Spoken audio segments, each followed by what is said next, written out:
Mapagpalang araw mga katropa. Ito ang ulam.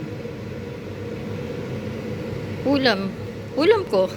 Kasi nag-iisa ako sa bahay. Yan. Kasama ko nag-day off. Yan. Tapos, yan yung kanin. Mamaya magpiprito ako ng manok. Yan. Ay.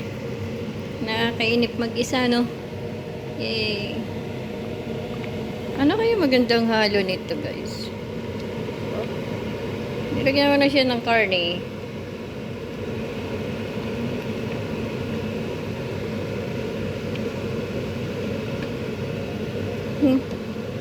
Parang ang dami.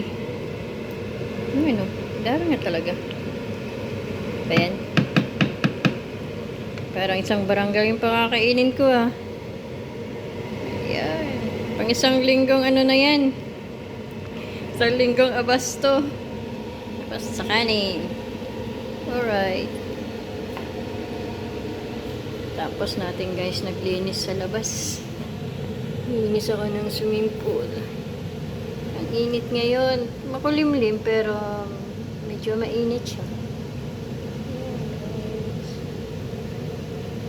Linis din ako dyan. Maganda yung weather. Yan.